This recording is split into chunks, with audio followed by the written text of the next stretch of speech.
are going electric? Yeah. I'm going to go electric also. Not me. I'll go carbide. That way I'll give you guys a reason to stop and rest. We can get warmer around your light later. This is a 500 foot to the inch map of the Oregon cave system. Larry, we're in the blind entrance sink here with the Oregon commercial entrance. So we're going to go in there. We're going to join up with the commercial tour. We're going to go past the saltpeter vats, and we're going to go into the wild cave and take the discovery passage to the throne room. And from there, we're going to take the upper stream passage to the waterfall room. And we're going to climb up to the rig the bow and drop, rappel into the Big Canyon passage, and go down that to the sump and collect our dye traps there. Well, Larry, this cave's been known for an awfully long time. It was pretty well documented in the writings from the early 1800s. There used to be a turnpike here. People would go from White Sulphur Springs down to Salt Sulphur Springs. And of course, it's real well known for its saltpeter vats. This ought to make it a little easier to deal with. Okay. That'll travel pretty well. This is the Oregon mainstream. We'll follow it most of the way down to the waterfall. Can you imagine this whole passage was dug out just so they could mine the saltpeter?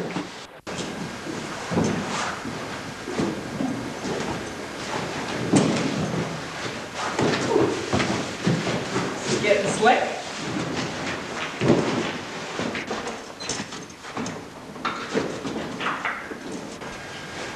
Be careful here, it's pretty slippery. Okay.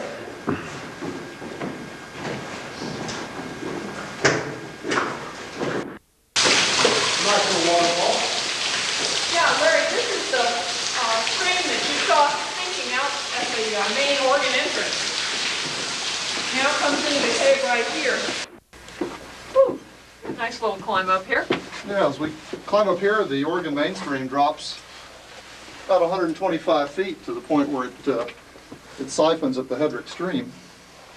Meanwhile, we'll be staying at about the same elevation as we go up to the upper stream passage. Well, which way do we go here? Well, that's the knife edge. You go out across it and straight ahead.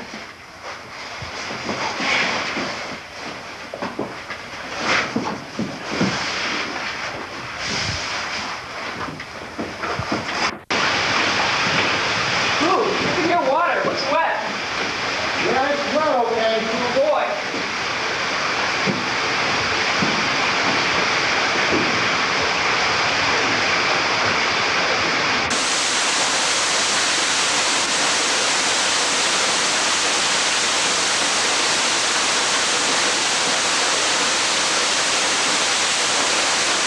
Oh, nice waterfall.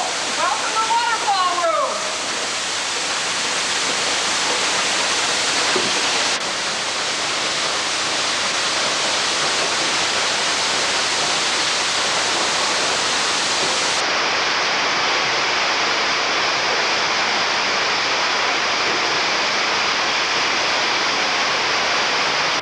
On rope.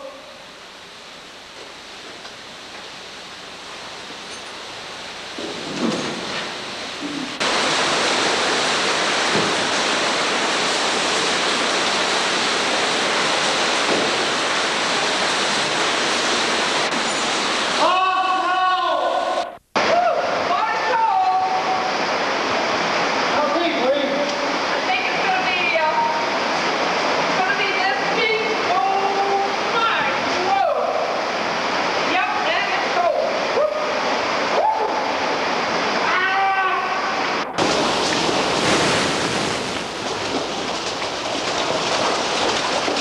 We'll be picking up the dye traps that were put in last weekend.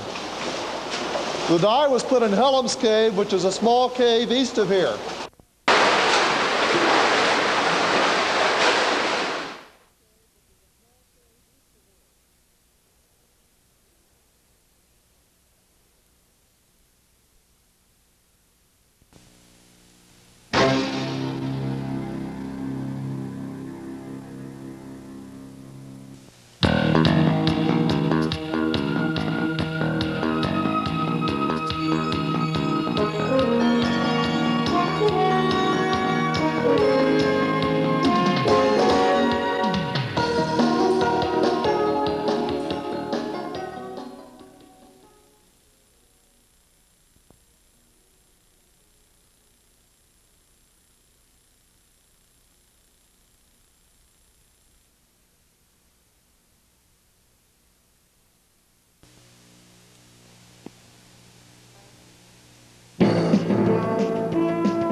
Last week, we took you to Petty John's Cave in the North Georgia mountains with expert spelunker Alan Paget. Petty John's Cave is visited by a large number of people and has suffered from a certain amount of damage in the form of cave formation destruction, litter, and graffiti. This week, we will be exploring Anderson Spring Cave. Also in the North Georgia mountains, this cave, in contrast to Petty John's, has managed to sustain a virtually unspoiled natural cave ecosystem and offers an excellent example of how a fragile environment can be enjoyed and preserved through responsible caving. Yeah, Jeff, the cool air coming out of here, if you can imagine, there's very little water coming out of the cave today, but there is some, and we'll see some more in there. But if you can imagine, back in the 70s, we had a group of cavers in here, had a real rainy spell, and if you can imagine the water level being up here and just gushing out, the White cave, water rushing out of the there. cave flooded, and most cavers know that you have the rest of your life to get out of a flooded cave, and they knew this, so they went back to a high place in the cave. In fact, we'll go to where they spent like 2 days waiting on the water to go down. Wow. And all you can do in that situation is be prepared for when they do come out, very cold, hungry, and hypothermic. No way to get to them until the water There's- recedes. I mean, it's like trying to swim up a fire hose. Well, I tell you what, folks, I'm awfully glad that I have Alan with me, he being the expert. And there's not a on cloud in the caving. sky today. Right, we've had quite a dry spell, so that is good news. So, you ready to go get Yeah, wet? let's check our light and let's head in there. Okay. I'm ready to get wet. This is the Well- one where we're going to get a little wet, right? We're getting wet right now here. Boy, the water gets a little deeper here, so. Oh, that first little, it's that cold mountain water too, isn't it? Yeah. Yeah. If you'll notice here in the rock, there's some fossils. This is Mississippian limestone. It's about 300 million years old. This used to be Wow. an ocean, and these were the remains of little creatures that lived in the ocean 300 million years ago. This was the highest form of life on the planet at the time. There weren't any dinosaurs yet. Why don't we go on up and see Yeah, some I'm of the other anxious stuff? to see some more of this cave now. Is this where we're going to get really wet, Alan? Well, sort of really wet. It gets worse or better, depending on the point of view. Stand up here today. You remember I'm short, don't you? This water's a lot deeper on me now. Well, that's tough. Well, Jeff, it's get wet time. Approximately how long is this tunnel? It's about 100 yards like this, and it gets lower. It gets lower. It gets lower and the water gets deeper. I'm getting more and more excited. Can you tell me? Oh, I can tell. Okay, Jeff, let's go up through here in the pretty place. Wow. This is pretty spectacular stuff here. One of my favorite. Everything else is kind of paled in comparison, no question. One of my favorite places. Just be careful of the slippery. Yeah, slick mud. Isn't it pretty? This is great. Now, these things are literally just millions and millions of years to create a formation like this. Yes. Well, I'll And- tell you what, I can see how a person could get, hooked on it when you come into a high cavern like this and see all of this. It's pretty spectacular stuff. It's a very fragile place. It's a very beautiful place. I care a great deal about the underground.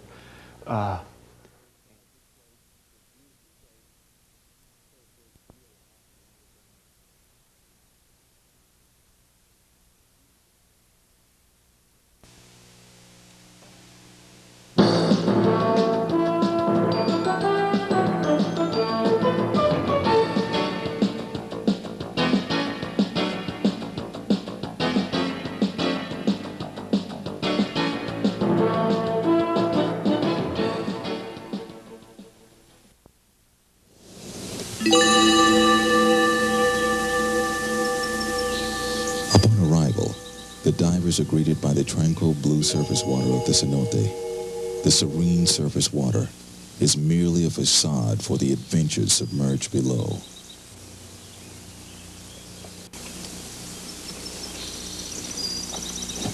In this situation, the dive coordinator will individually check each man's gear and give the okay for the divers to enter the water.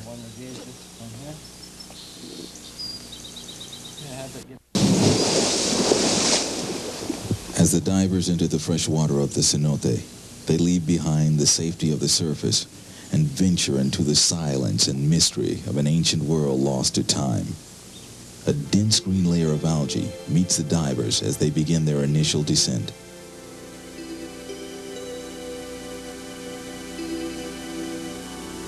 Passing through this thick algae bloom, the divers enter the still crystalline waters of the cenote, leaving the halo of the green algae above. Each diver must become neutrally buoyant without disturbing the bottom of the cenote. Tiny freshwater fish are abundant. They greet the divers with open curiosity as they pass over a tropical garden carpet of green plants leading to the mouth of the cave. The entrance of the cave is shrouded by trees fallen from the past, and the divers must exercise caution in their maneuvers through the grasping limbs.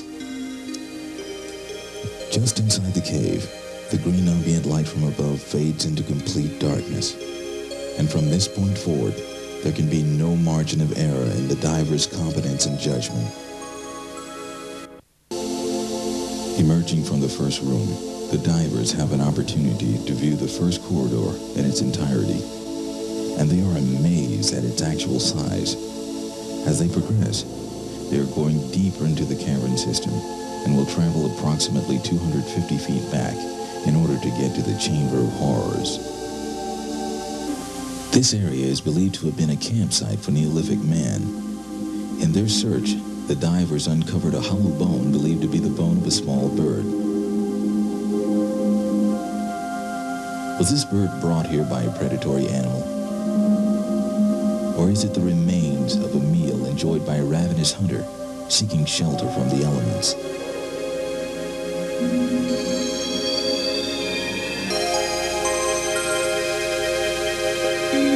The emergence carries them in from encompassing darkness to the warm, beckoning light of day. From what we've seen on this first dive and from what we know of the geology of the area, it's safe to say that the cave probably began to form about 500,000 years ago.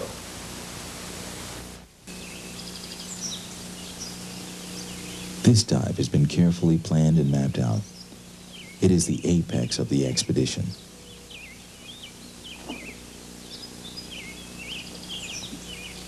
The divers hope to gather significant artifacts from an ancient fire pit known to be deep within the recesses of the southernmost portion of the cavern system.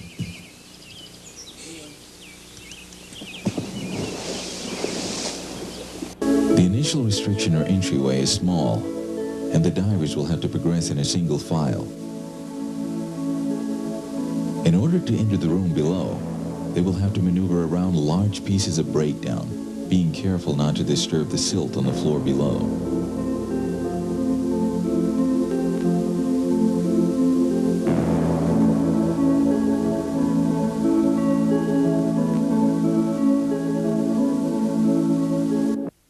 This room of the cave is cup-shaped, allowing light to bounce off walls and ceiling, illuminating the entire room. The effect is an eerie white glow.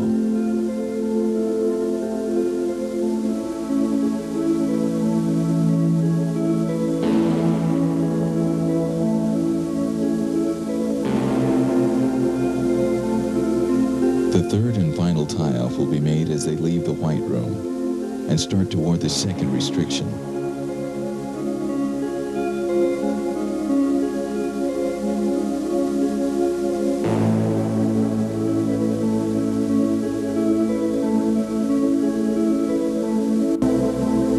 After the tie-off is complete, the divers start through the second restriction, an oily, hazy area called a halocline.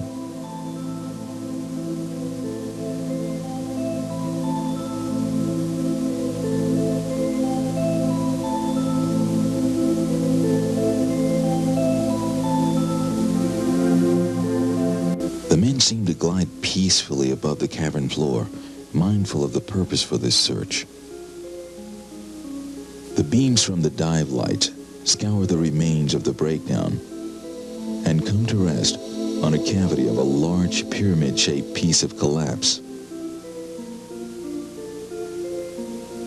Nestled inside this cavity is the reward for the trek. Artifacts have dated back over 5,000 years, thus placing this primitive culture's existence in the last ice age.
Beneath the magnificent desert in the southeastern corner of the state of New Mexico is a place of great contrast and unusual beauty.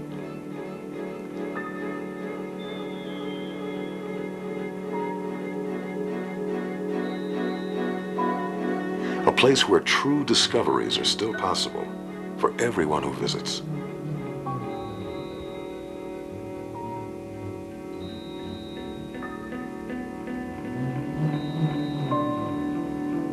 A place where solid rock gives way to huge voids, and sculptures poured over millions of years into otherworldly shapes.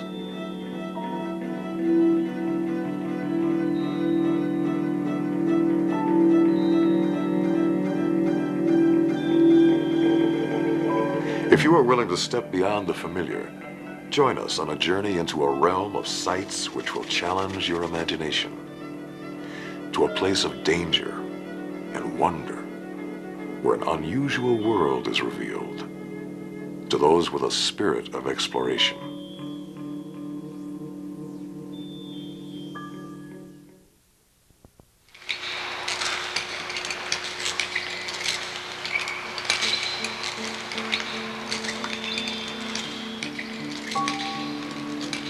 The rooms of Carlsbad Cavern and other caves in the park are among the largest known underground chambers in the world.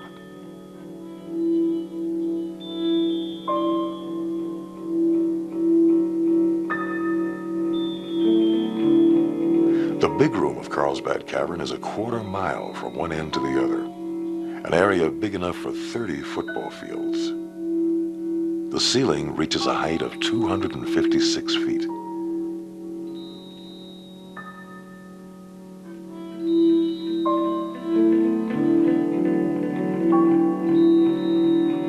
It is filled with formations of great size and beauty.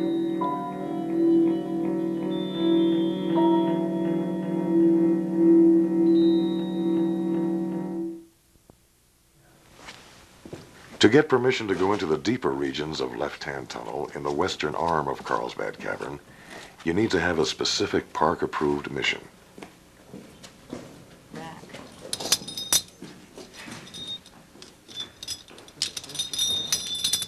Lake of the Clouds, the deepest known chamber in the cave at more than 1,000 feet below the entrance, requires a steep 300-foot rappel.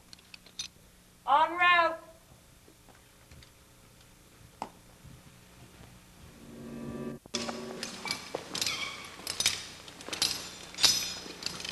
Lake of the Clouds is a perched aquifer, a pool sitting high above the water table. Its signature formations, called clouds or mammillaries, are rounded clusters formed under calcium carbonate saturated water when the room was submerged thousands of years ago. Mammillaries form as repeated coatings of calcite cover a small pointed rock projection. Much like a pearl is formed, coatings build up to form the rounded clouds, which here have grown together on this dramatic ceiling.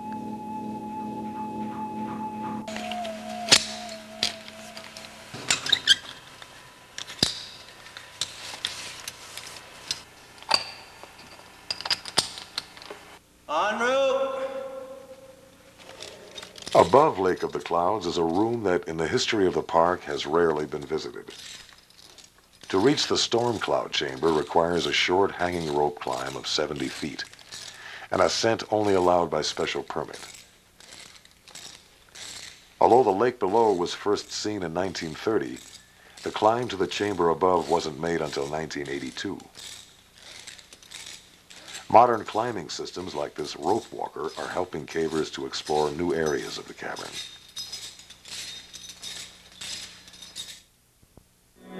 From Jim White's first exploration in 1901 to the present, the reef continues to give up its secrets. The question now, and for those who follow, is how do we protect these fragile discoveries? With the spirit of exploration comes the responsibility of preservation. In a world of extreme delicacy, where the rocks can be as thin as a human hair, where natural sculptures are poured by unseen forces into shapes beyond our wildest imaginings, perhaps we must learn to be like the shaft of light, illuminating the darkness, and then leaving without a trace, in a new spirit of exploration.